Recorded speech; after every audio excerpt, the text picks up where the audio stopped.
Are you always coming up with ideas? Do you marvel at successful business owners? Do you hate being told what to do? Ever take things apart just to see how they work? Are you a dreamer? If you've answered yes to any of these questions, this podcast is for you. Welcome to the Entrepreneurial Enclave with Kevin Wortham, the podcast that focuses on building, maintaining, pivoting, planning, and investing in you, the entrepreneur. But first, a word from our sponsor. Pro Tapes and Specialties is the world leader in tape manufacturing and specialty conversion with over 40 years of experience. In addition to our pro brand of high-quality specialty adhesive tapes, we provide contract converting services that help improve your profitability, streamline your supply chain, and reduce inventory cost. We offer the most complete range of converting capabilities in the industry, such as cloth tape, double-coated tape, specialty tape, paper tape, masking tape, vinyl tape, carton sealing tape, adhesive transfer tape, duct tape, foam tape, electrical tape, filament tape, foil tape, reflective tape. And the tape just keeps on rolling. Visit us online today at www.protapes.com or call us at 800-345-0234. Pro Tapes, it's just how we roll. Welcome to another fantastic episode of the Entrepreneur Enclave, Life's Coming Attraction. I'm your host, Kevin Wortham. I've got my dear friend Ed on the other line. He's going to talk to us. He's going to bring us up to speed. Hopefully the conversation won't make us high, but you know what? It's legal, so it's okay. Let's get high, Ed. Talk to me, brother.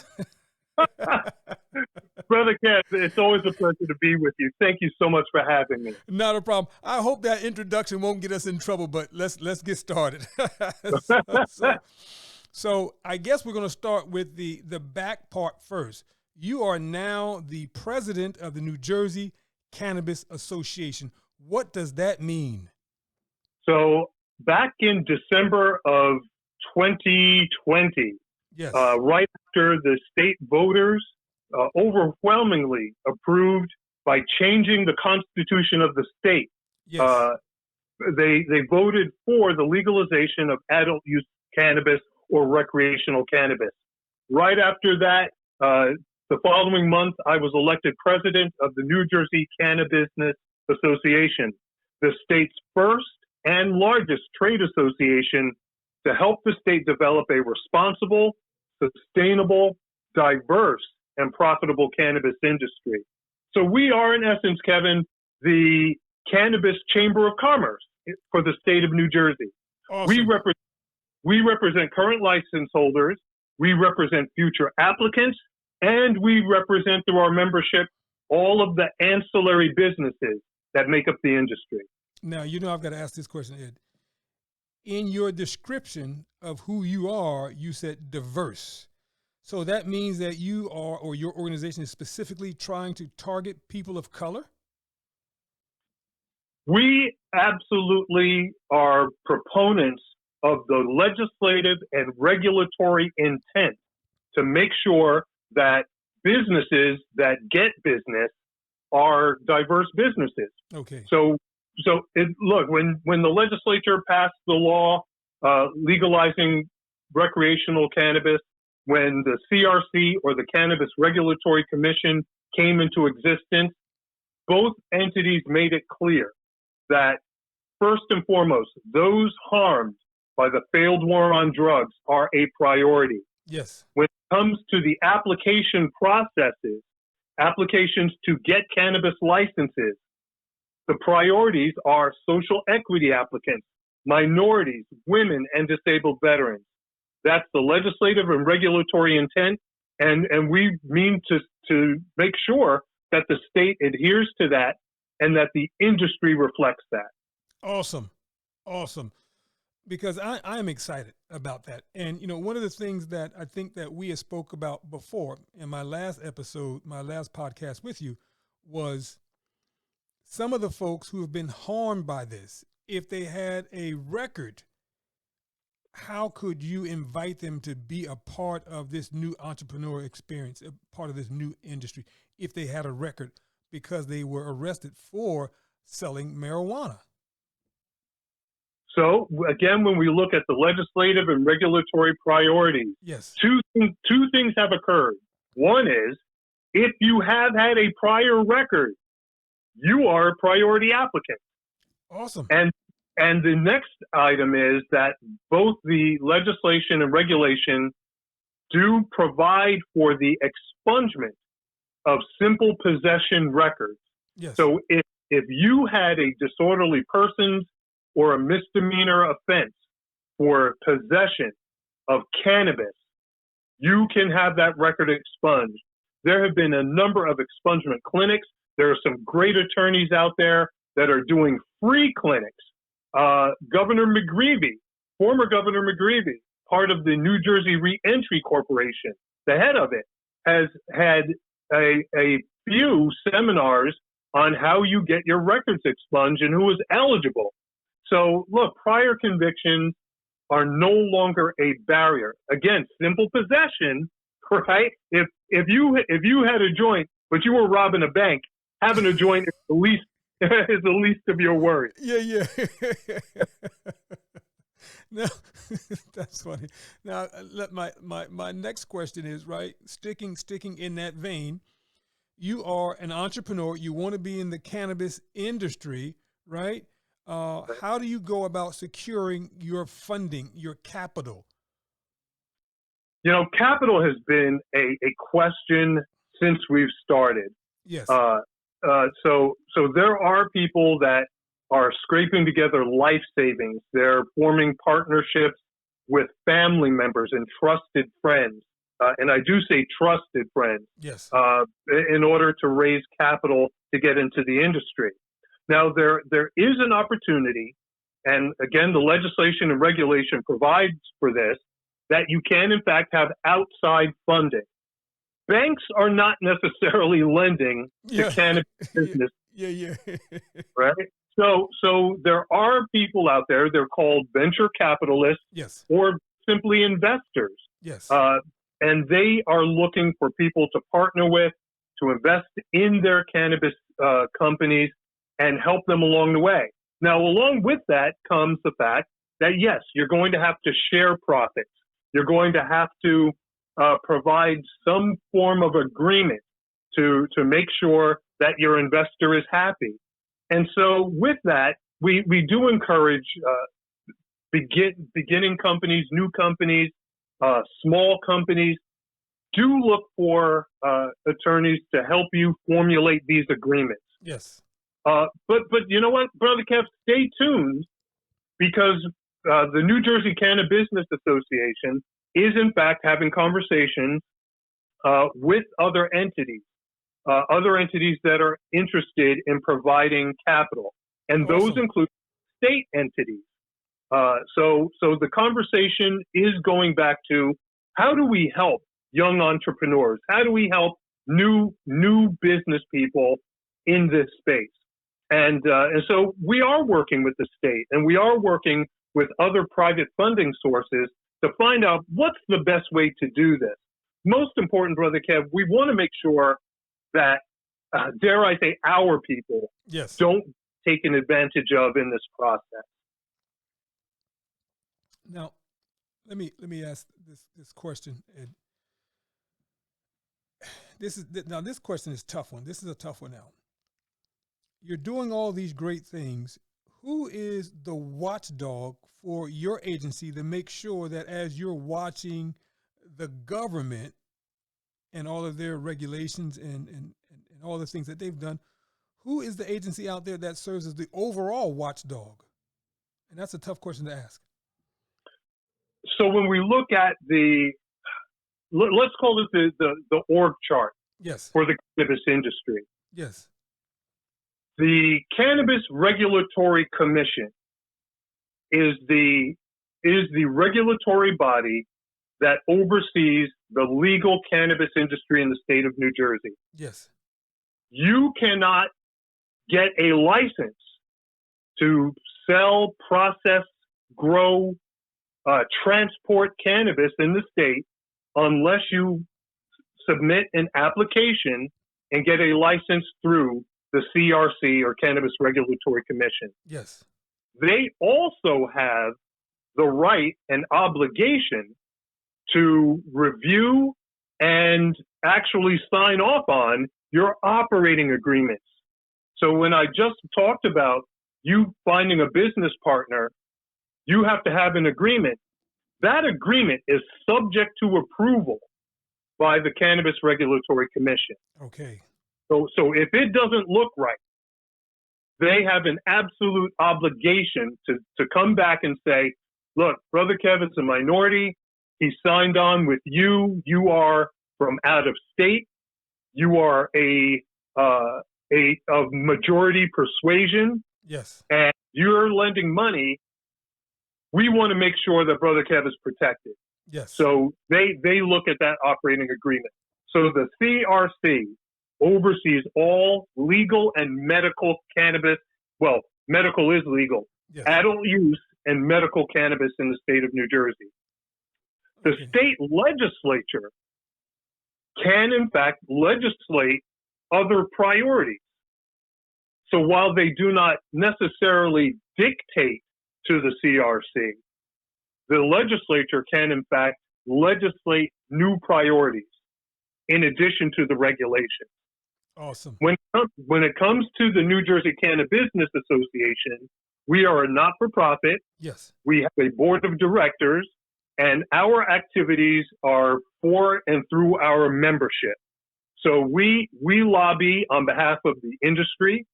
We lobby in general on behalf of our membership, making sure that regulation and legislation means good business sense and makes good business sense for them. Gotcha. And that is essentially the shape. And there are other organizations out there, Minorities for Medical Marijuana. There are other patient advocacy groups. So there are a lot of not-for-profits out there. But again, we are the state's first and largest trade association. Yes.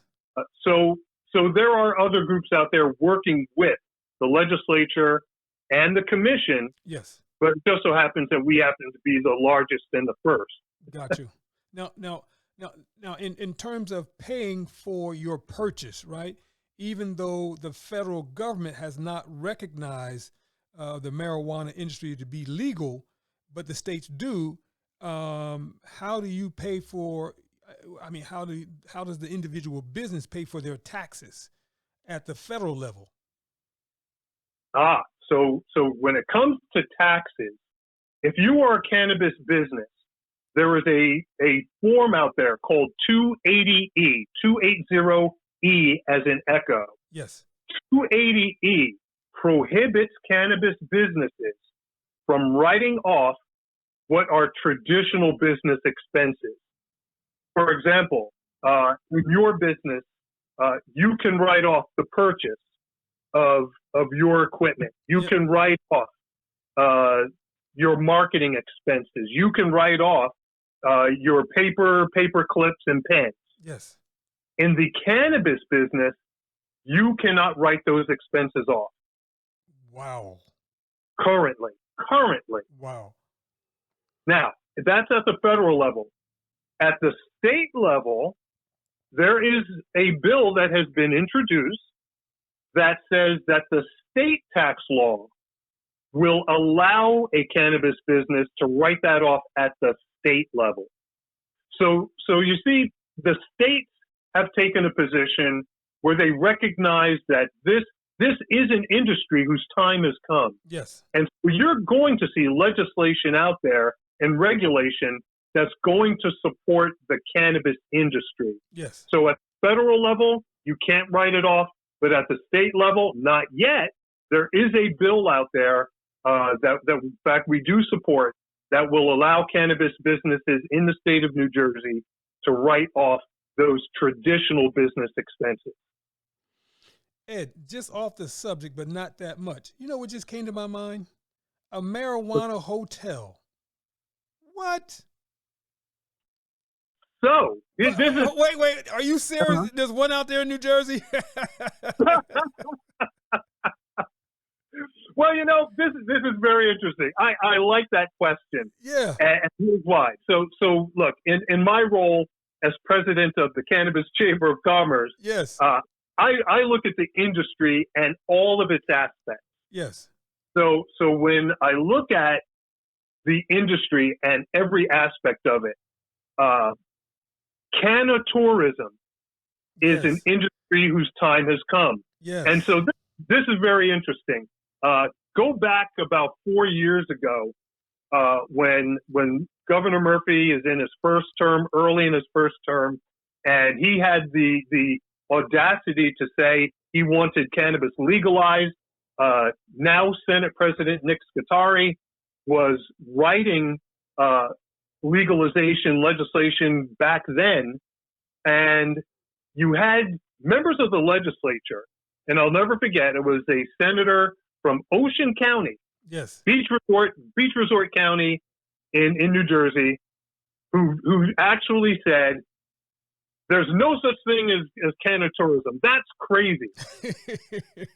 And I'm thinking to myself, well, first of all, being from a county, which is the Narcan capital of the country at that time, Yes.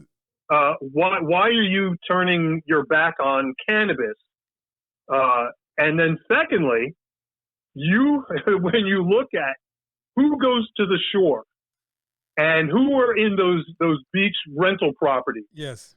every weekend you see underage drinkers Yes. crashing down at the shore, going there, buying cases of beer and everything else. And so you wonder about cannatourism.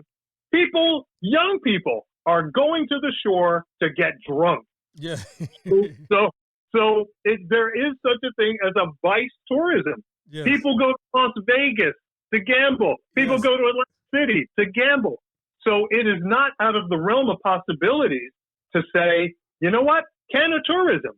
Yeah. And then when you look at some national television or listen to national programming, Yes. you hear about in California and in Colorado, you have cannatourism. People are actually going to these states to have a cannabis experience. Yes. New Jersey is prime for cannatourism. Yeah. I mean, think about it, right? It would be a small boutique hotel. You would come in and you could sample, over the weekend or whenever you choose to go, various aspects or various products, within your line, and then you can enjoin yourself with libations that may be based on a cannabis recipe. You can have food based on a cannabis recipe, right? Dessert based on a cannabis recipe, right? And remember Woody Harrelson? He was doing hemp rope. Maybe you sleep in a bed that's made of hemp. I don't know. But I'm just saying, as an entrepreneur, I'm really thinking creative and out of the box, man. And Ed, right? Now listen, Ed, now we're saying this on the podcast, right? If this idea comes up and I said it first on the podcast, you and I are going to split some of the money. Well, you know what? You are 100% right, man. Look, I'm taking notes. Absolutely. But think about it. This is one of those areas that when you look at, again, the org chart. Yes. The Cannabis Regulatory Commission yes. does, in fact, oversee a licensing category called consumption lounge. Yes. So you have retail and consumption lounge. Yes. So if and I think it's an idea whose time has come, the CRC could most likely have a category like that as they continue to develop regulation. Yes. Make it happen. I would not suggest just doing it now because it would be illegal. Yeah. But in the future, it very well could be under the consumption lounge category. So you're right on. Right on. So we want to tell the listening audience, we don't want anybody to have a group of folks over their house spending the night and having libations and food and dessert made of cannabis and saying, I'm functioning under the consumer license law. Yeah, right. Not yet. But listen, Ed, I want to slow down for a second because the last time that we were taping, you were giving out so much information, and I can't recall. I want to say we were talking about how these drugs were once legal, but then they became illegal as African Americans or minorities began to have access to it. Now, I can't remember that whole story. We were talking about marijuana and cocaine. Wow. And I want to know if you recall that conversation, if you can share that with us again. I sure do. Look, Yes. I am a policy person.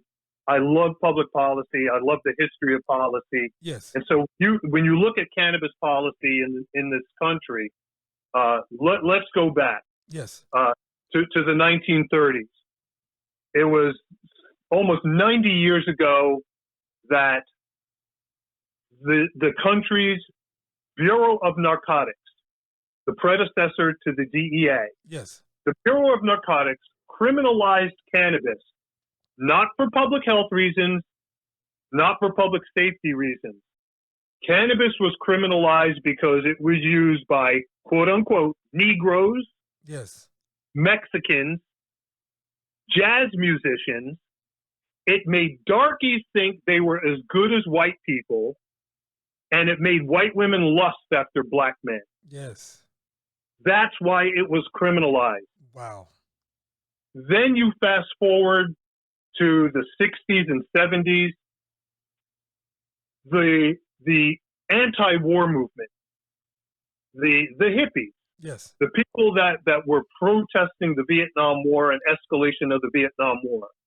What was their substance of choice? It was cannabis. Yes. Cannabis was then weaponized. It was placed under Schedule I drugs, meaning that it has no medical value, no medical benefits.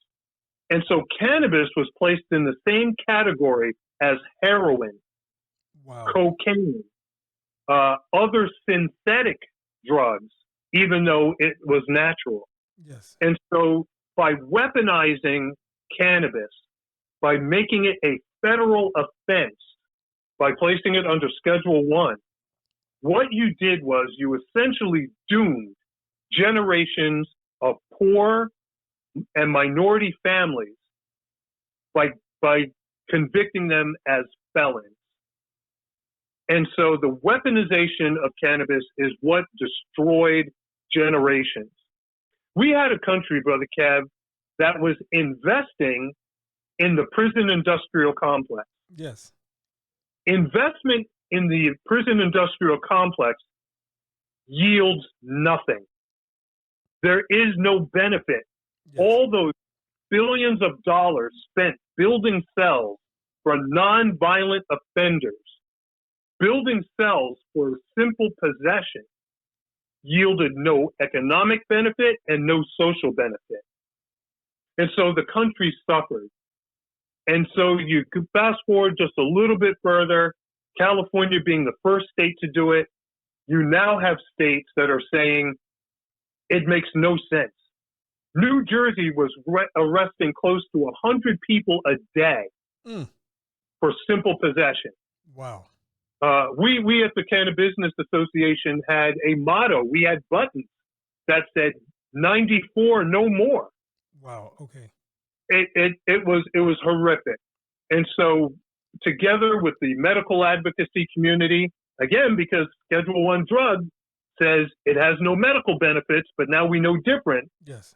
So we joined with the medical community. We joined with the veteran community, veterans who were given opioids and told to be quiet. Yeah. Take the pills. Yeah. And yet veterans were committing suicide because pills were not the answer. Yes. And so we joined together, and not only did we get the medical marijuana laws passed, but we eventually got adult use recreational marijuana approved. Look, Brother Kev, I'll be the first one to say, look, I am not condoning or being a proponent of use of cannabis. Yes. I absolutely, for all the reasons we talked about before, am an advocate for social justice. Absolutely. The only way that we could have created social justice and justice parity is to legalize cannabis, and that's why I am where I am. Awesome. Now, my next question. Well, thank you for sharing that backstory. My next question is kind of strange, right? So here we are. We've got legal, medical, and legal recreational use of marijuana. How does that industry stack up against your neighborhood or community smoke shop that might be selling something else, but still getting people high? Do we begin to crack down on that?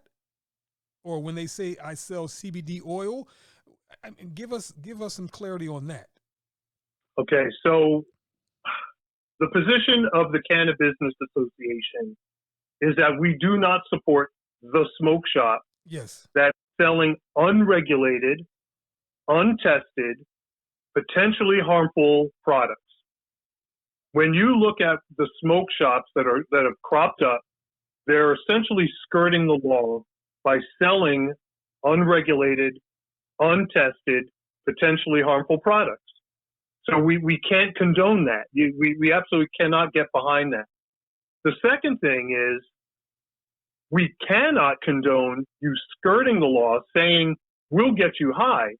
Not when, Kev, our brothers and sisters are out there scrambling to get the capital. Yes.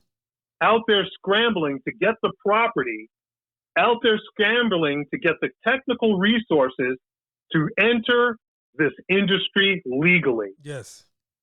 So I absolutely cannot stand by and say, well, that's a good thing. It's not. It's not a good thing for public safety reasons. It's not a good thing for public health reasons. Yes. You have skirted the law, and you are essentially mocking the fact that we do have people that have been incarcerated that do want to do the right thing. Yes. They do want to be applicants. They are working with my association. They're working with the state to become applicants, to become license holders. And you're going to jump up and say, well, I got a smoke shop? Yeah. That's wrong. That's wrong. And I do think that there should be enforcement because it's wrong. Got you. Thank you. Now, my next question is your association working with some of the local colleges and the local universities to expand their associate or degree program for folks that want to enter into the horticultural industry, or the aspect of that? Brother Kev, I'm so glad you asked that question, and I really hope that your listeners do take heed. Yes. So the Cannabis Business Association does in fact have affiliation agreements with institutions of higher education in New Jersey. Awesome. We are part of helping them develop curriculum. We are part of the process of hosting career fairs. Yes. Presenting opportunities in the cannabis industry, both plant touching and ancillary. So we have affiliation agreements with Stockton State University, okay, with Atlantic Cape Community College. Yes. We have an affiliation agreement with Union County College. Yes. And most recently, I just met with Rowan University, who is looking to expand some of its programming and curriculum. Yes. And so we are absolutely moving in that direction so that we are providing a potential workforce for people to enter into the cannabis industry. So we are very proud of our support, and we're proud of the support that we get from the institutions of higher education. Yes. This is about building the workforce for what is already estimated to be a multi-billion-dollar industry in just a few years. Well, I saw on the news that they estimated that within the first 18 months that New Jersey could bring in almost $2 billion in this industry. Wow. That's crazy. I don't doubt it. When you look at the lines that were formed on the first day yes. of recreational adult use, yes. meaning 21 and older users, yeah, I smile to myself Not because people were going to get high, Brother Kev, Yeah. but because number one, we had people coming from New York. When you look at the cars lined up on Route 17, they just were from New Jersey. Yeah. These were people that were crossing the George Washington Bridge because guess what? New York is not where New Jersey is. Yes. I actually started my day down in South Jersey. I started my day down in Williamstown. Okay. At a dispensary that was transitioning to adult use or recreational sales. Yes. A line on Black Horse Pike. Yes. Line of people. And guess what? They were coming from Pennsylvania. Exactly. because Pennsylvania is not where New Jersey is. Yes. So when you look at the potential benefits, that number one, people were going to purchase safe products. Yes. Products that had been tested, products that were approved, products that were properly sealed, grown, processed, safe products. Number one. Yes. That everyone coming through the doors had multiple checkpoints to prove their age. Yes.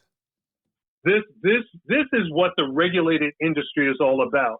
And God bless the people that were coming in, both patients and recreational users. Yes. He made a decision not to support the same people that don't card. They made a conscious decision not to support the people that lace their products, Yes. thinking that that's a good idea. They made a conscious decision to support those people who are not exploiting our youth. Yes. So that is the benefit. This is why I'm excited about so many aspects of what transpired between 420 and 421. Yes. Brother, in fact, I'm thinking 421 should be like the Black St. Patrick's Day. we should just claim 421 and make that, I got one for you. I like that though, but I got another one for you, Ed. So now, for such a long time, people like Weed Man has been skirting the law. Where is he now in terms of legalization? Is he now legal to sell? I don't know if he has applied. Okay. But the laws and the regulations, I'm sure, did take into account his situation as being part of the legacy market. Got you. When I talk about prior arrest and expungement of records, Yes. these are the types of things that were purposely put into the law, purposely put into regulation, Yes. to allow the shift from legacy market to legal market. Awesome. It was done for their benefit. Now, that being said, look, I love the Weed Man. He's paid his dues. I don't think anyone would ever begrudge him that. Yeah. But get a license. Yes. There's no such thing as perfect public policy. There are aspects of every law that benefit some and don't benefit others. Yes. I get that. There's no such thing as perfect public policy. But in as much as we have tried to create, through our advocacy, working with the legislature, legislators working with us, the CRC working with us, trying to come up with at least better solutions. Not the best solutions, but better solutions. Yes. That in those situations, look, we encourage the legacy market. Come in from the cold, right? Yes. Come out of the rain. Get under the roof, and be part of a legal, regulated industry. And who knows? You might learn something. Yes. You think you're good. You think you're good now. Think about the resources that you will have at your disposal when you enter this market. Wow. The people that you'll meet, the professionals that you'll meet. It's just a thought. Okay. No. I mean, it's a great thought. Now, my next question is, right, so we've got all this potential income coming into the cities and the state, right? what are the cities and what are the state and what is the state going to do with all this influx of additional money? I mean, what are some of the areas that they're used to or they want to attack? Right. Sure. So look, let's start with the local level. At the local level, towns are allowed, those towns that opted in. So there was actually a process. Some towns, municipalities could say, we are not going to allow cannabis business inside our borders. Yes. That they had the right to opt out. Those municipalities that opted in and they said, yes, we're going to zone for cannabis businesses. We will allow a certain number of cannabis businesses to operate in our town. Yes. They will receive 2% on every point of sale in a local tax. Awesome. So that money, in fact, it was very interesting. I spoke with a councilwoman and deputy mayor down in Williamstown during the 421 opening. Yes. And transition from medical to recreational. They have not had a tax increase, a local tax increase, in 4 or 5 years.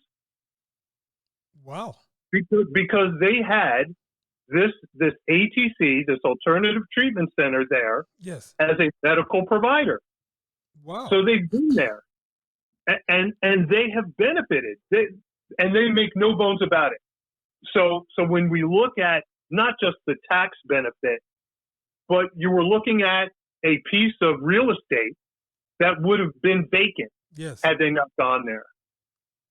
That would have been dilapidated had a cannabis business not gone there. Yes. So the cannabis industry serves as not only this tax benefit, but it's also a redevelopment tool. Absolutely. And so that's at the local level. Okay. And so we see the examples of that revenue going to ease the tax burden in some municipalities. So that's an example of where the money goes. At the state level, there's been a lot of conversations around, well, what do we do? Where should the money go? And so there's opportunities to provide money to those communities that most harmed by the failed war on drugs. So there's a piece of that pie carved out. There's a piece of that pie carved out for education. Yes. The piece of the pie carved out, and again, no such thing as perfect public policy, but for law enforcement, education and training. Yes. And so you look at the pie, and it's not infinite, right? There's only a certain amount there. And so the more we talk about where the money should go, it becomes sometimes a very tense conversation. But in the meantime, we do know that some of that pie is going to go to education. It's going to go to communities that were disproportionately affected by the war on drugs. Yes. So the pie gets carved up, and hey, look, we have a legislature that has no problems carving it up some more. So we'll see. But as of now, those are some of the major areas. Wow, I like that. And more could be added though, if need be. Sure. Okay. Sure. Now let's talk about your lobbying career before you became the president. How did you make that transition, and what were your responsibilities as you were being a lobbyist or doing your lobbying chores? Oh, well, thank you. So the shameless the shameless plug. Well, yes. I've always been in public policy. Even when I was an Army officer, I count that as part of my public policy career. Yes. You get your orders from Washington. So I leaving the military. I've worked in all sectors of government. I worked for elected officials. I had a stint in state government, and I took that experience and I went into the private sector. Okay.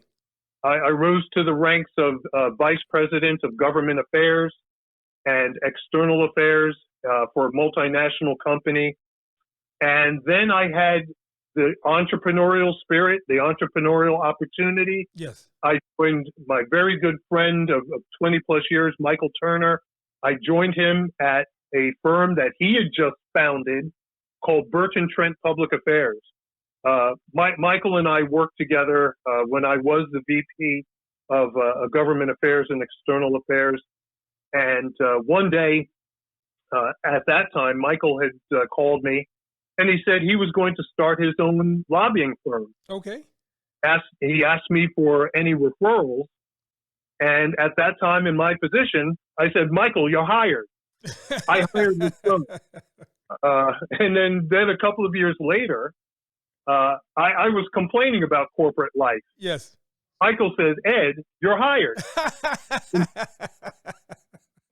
And so that's when I took those years, the showing how old I am. I took my Rolodex, yes, my address book, yes, and I went and started lobbying, which is essentially understanding public policy, yes, being able to converse in public policy, being able to converse on a particular subject, and helping both legislators and your client understand what's going on. Yes. And so people hire lobbyists so that they can communicate what their priorities are.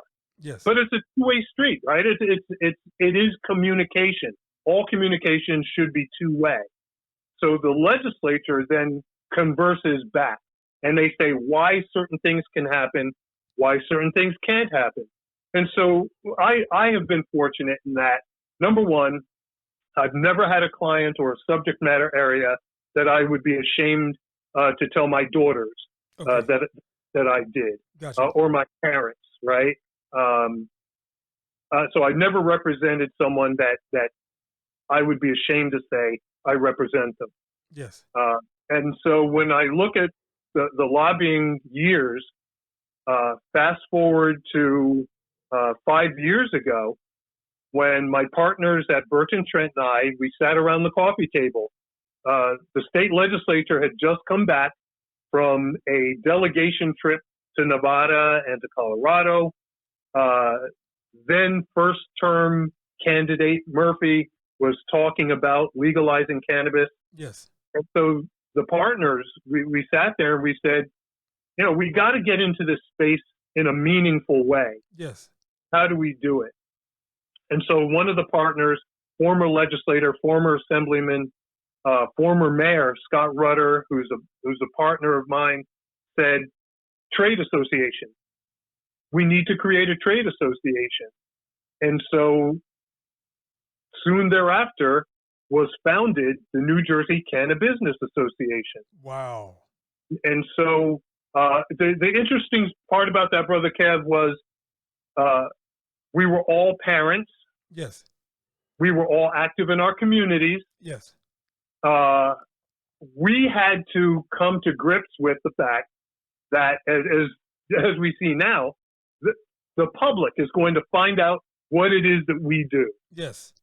And so we took a weekend and we talked with our families. We talked with our friends about getting into the cannabis business. Yes.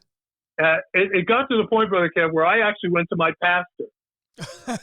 and I went to my pastor and I said, look, if you have a problem with me representing the cannabis industry, I get it and I won't do it. Yes. And my pastor asked me why. He says, well, why? Why are you doing it? And I said, because I want it done right. Okay.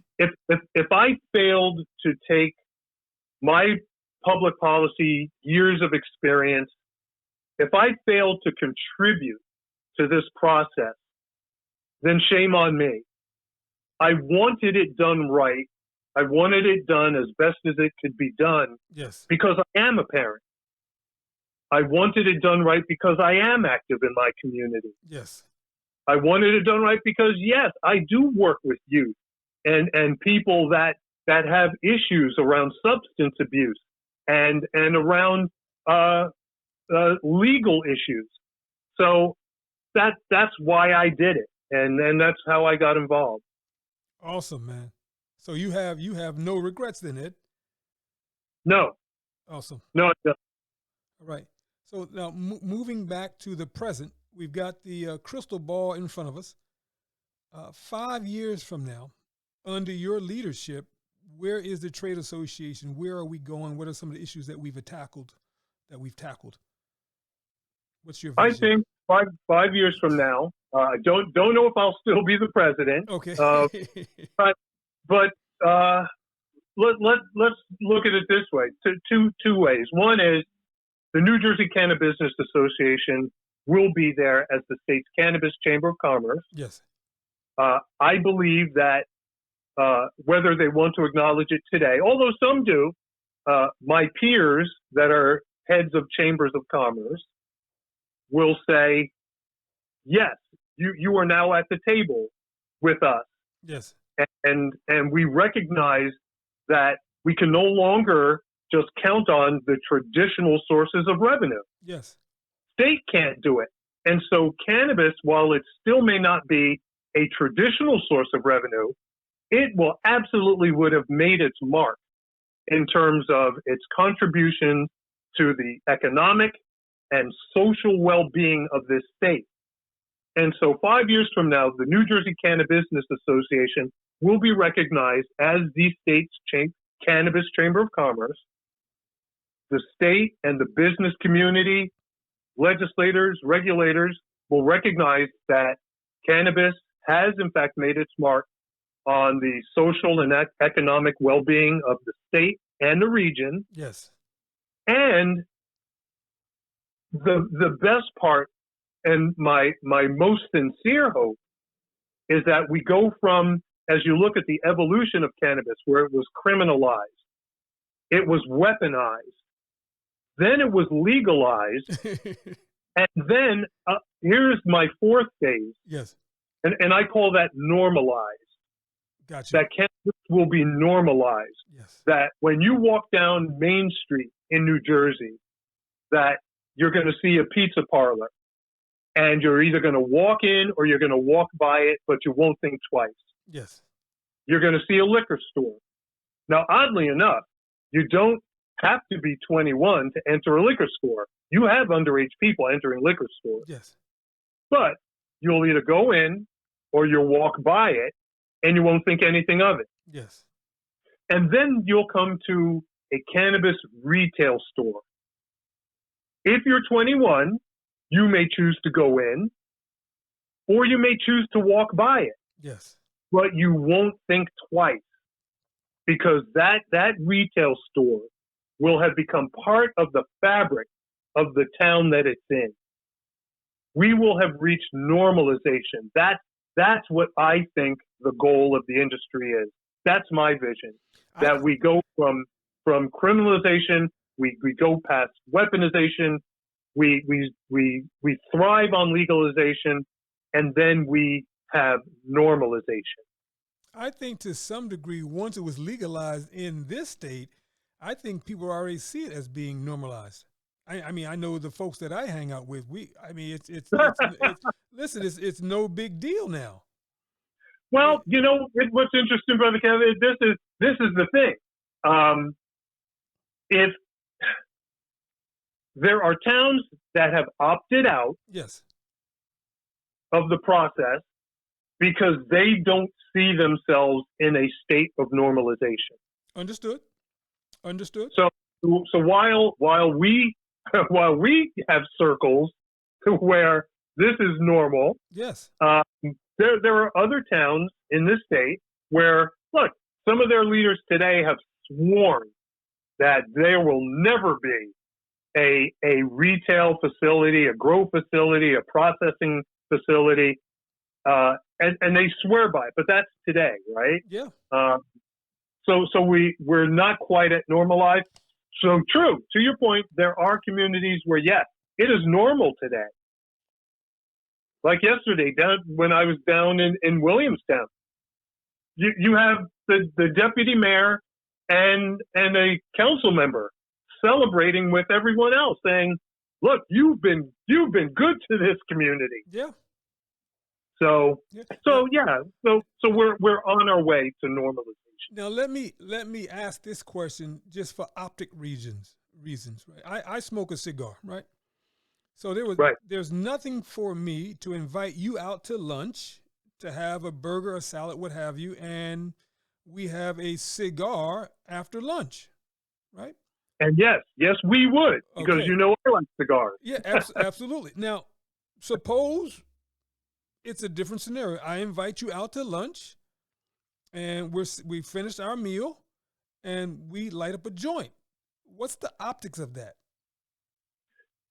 This goes to the heart of normalization. Got you. This is where, think about this. When we did away with prohibition of alcohol, Yes.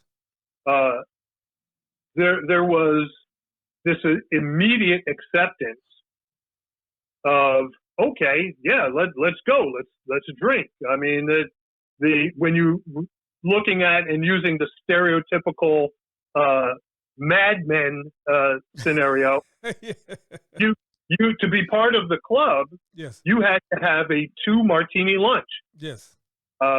It was not only optional, it was almost expected Yes. that you were going to drink. Yes. And so when we talk about what happens in our society, we don't think twice of people that have gone out to lunch, had wine with their lunch, Exactly. come to the office. Of course, every place has some sort of workplace substance use regulation. Mm-hmm. So if you're a forklift operator, you're not going out to lunch drinking. Yeah. Right? That's just not going to happen. Yes. And if you are a federal contractor, you might go out and drink, Yes. but you're clearly not going to have a joint. Exactly. So when we look at normalization, will the day come when instead of a glass or 2 of wine, somebody's going to say, well, you know what? I've got my vape pen. I'm going to take a couple of puffs. It's going to relax me for the afternoon. I don't work on heavy equipment. I don't drive. I'm not performing surgery. Yeah. and so, right, I'm not flying a plane. Yes. So one day that might very well be acceptable. Okay. And I'm glad that you brought this up, because I know there's been probably more jokes than real conversation about the recent Attorney General's take on cannabis use and law enforcement. Oh yeah, I heard that one. Right. Right. So the Attorney General issued a memo. The state Attorney General, not Yes. federal. State Attorney General says, look, I'm going to lift the prohibition of cannabis use by state law enforcement, Yes. as long as you're not high on the job. Yes. And meaning, simply saying, he's not condoning use, he's not being a proponent of use. Yes. He's simply saying, look, 30 days from now, when you show up for your regularly scheduled drug test, and THC, the psychoactive component of cannabis, is in your urine, you shouldn't be fired. Exactly. And so I look at that, and I'm just thinking to myself, when you look at the law enforcement community, national figures indicate that 25%, at least 25% of law enforcement suffers from alcohol abuse. Wow. So what we've done is we've created this scenario, because we have become so accepting of alcohol.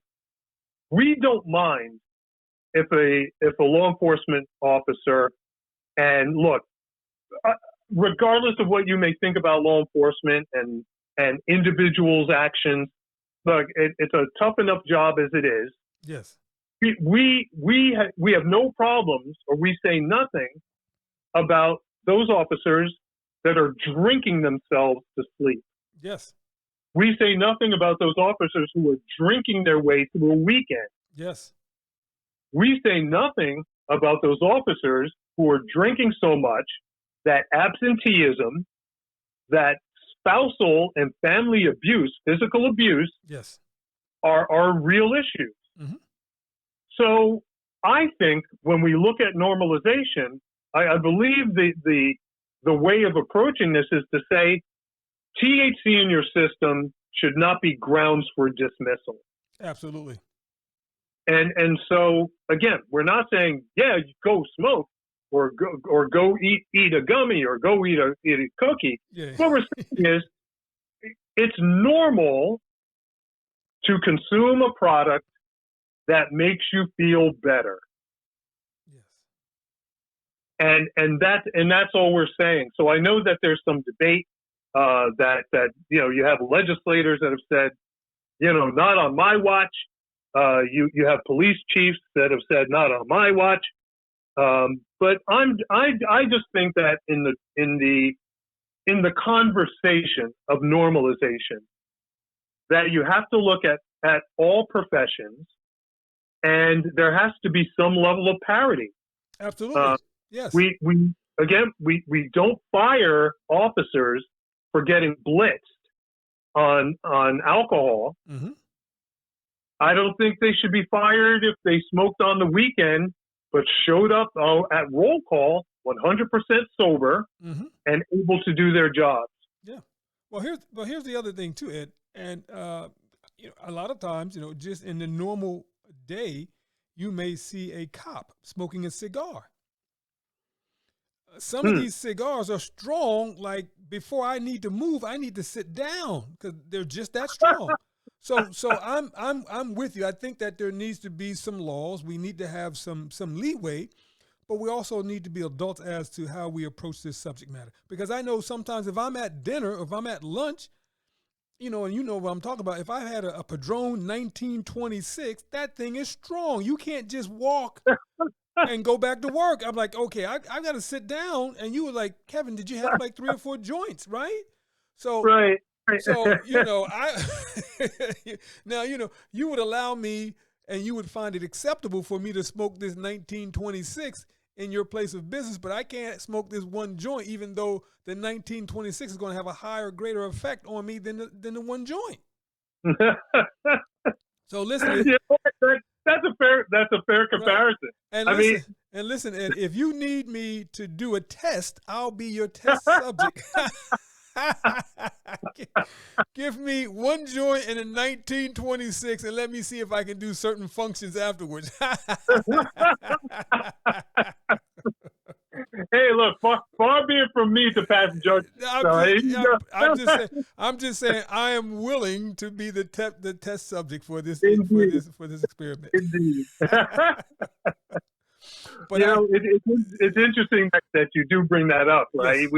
We do have cigar smokers. We have cigarette smokers. Yes. And again, when we look at what we do allow in our society, yes, opioids, yes, cough syrups, yes, and other liquid types of medicines, we don't know if people are getting high. Yes. Because we're not testing for it. In fact, we don't think twice about someone taking pills, right? Yes. They open a pill bottle, yes. They take the pills and they say, "Oh, it's for my allergies," right? And we're just so accepting. We don't think twice. We don't ask the question.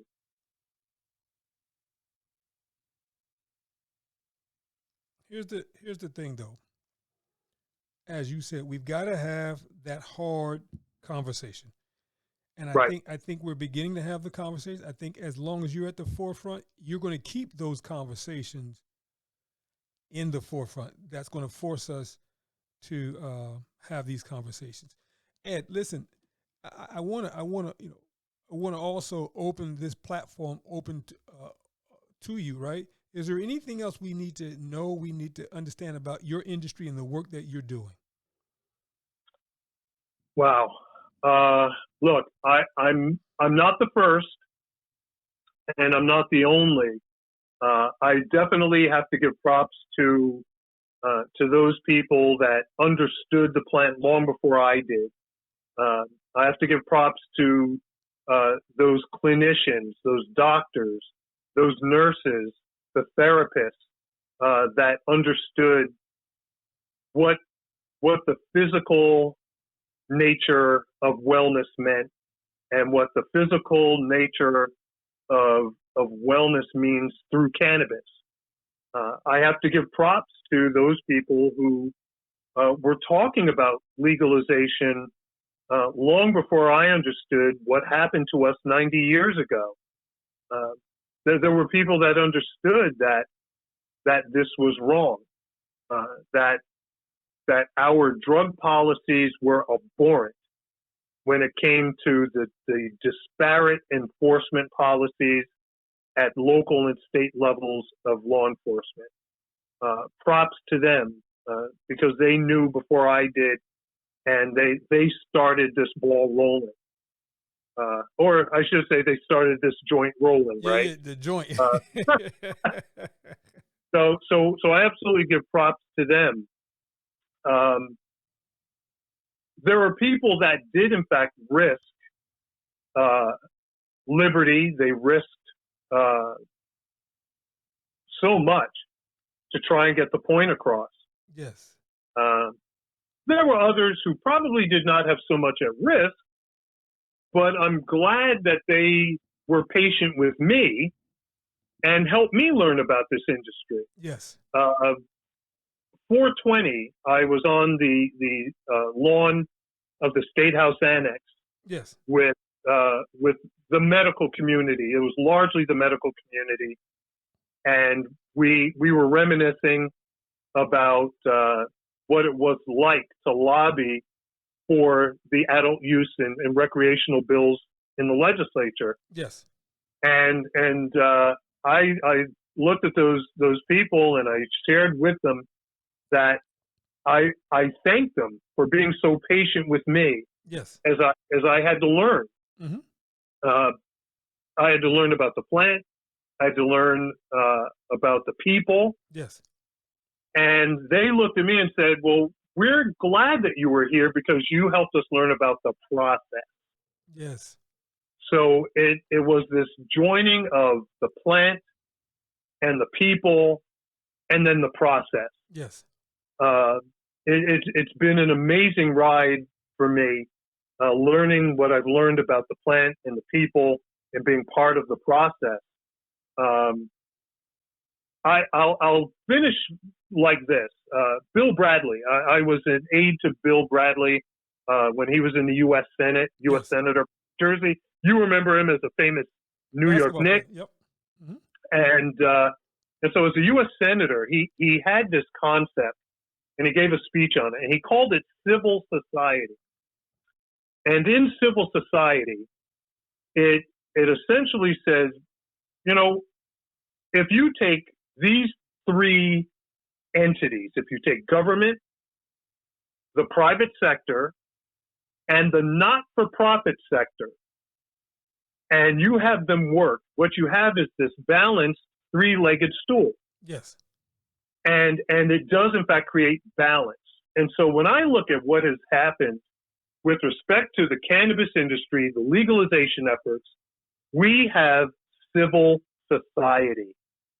We have government, we have business, and we have the not-for-profit or advocacy communities working together for the benefit of the state and the country. Love it. Love it. Now let me ask this question, Ed.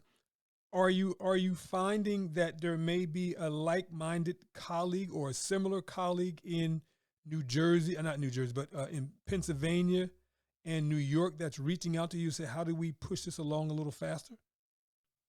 I have gotten calls from New York. In fact, early in my cannabis lobbying days, yes, I spoke in New York, and I still got those relationships.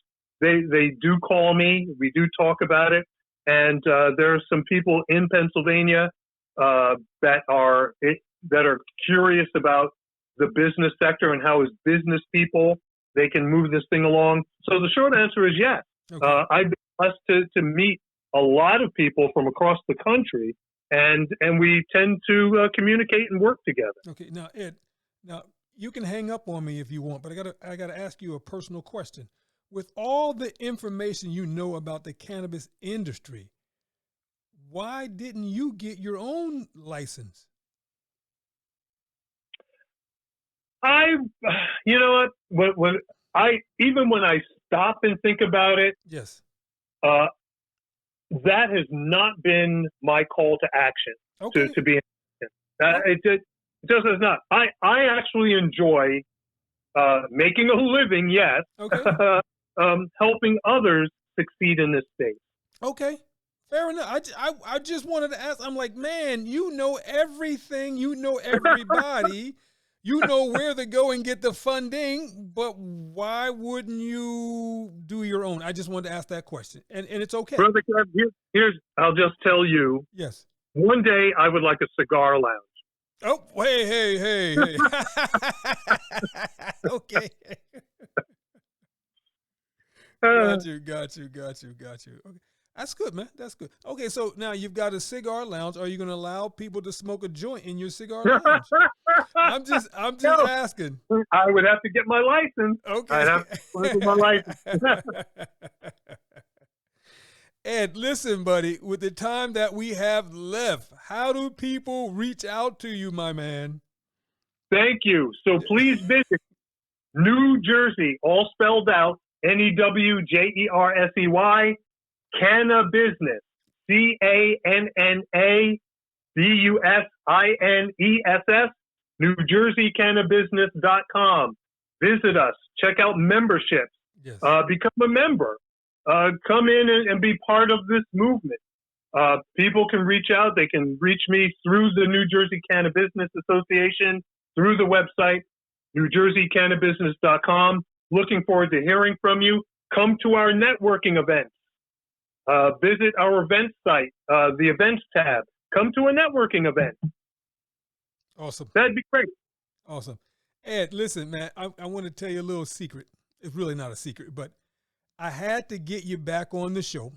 The last time that I interviewed you, you were, as always, so informative. I just didn't have enough time to interview you.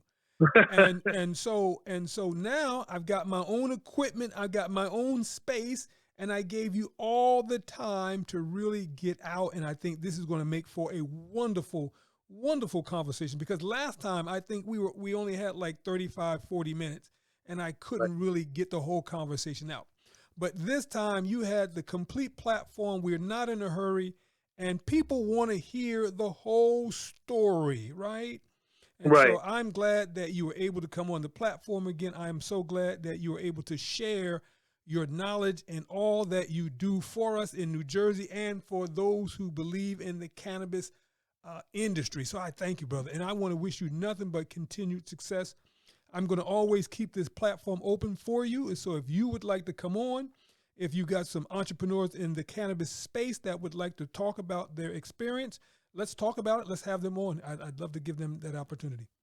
Brother Ken, look, thank you for using your talents Yes. to further the community, man. I appreciate you and all that you do, creating the platform for so many people, for entrepreneurs. Yes. That's what makes the economy run. Absolutely. So thank you. Thank you for sharing your time and your talents. Ed, my man, always. And the next time we get together is cigar on you. You know it. Definitely. All right. Definitely. Let's talk and text in a All minute, right. brother. Yes, sir, brother. Thank Thank you. you. All right, bye-bye. Bye-bye.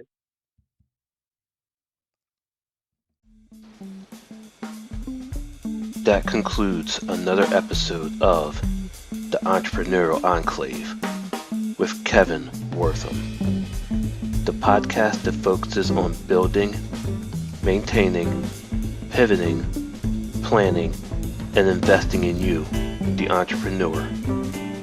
We hope you found this episode informative and enlightening. If you have any questions or comments about any of our episodes, please call 609-731-9311 or email kevin@minding-our-business.com. We look forward to joining us for our next one. Until next time.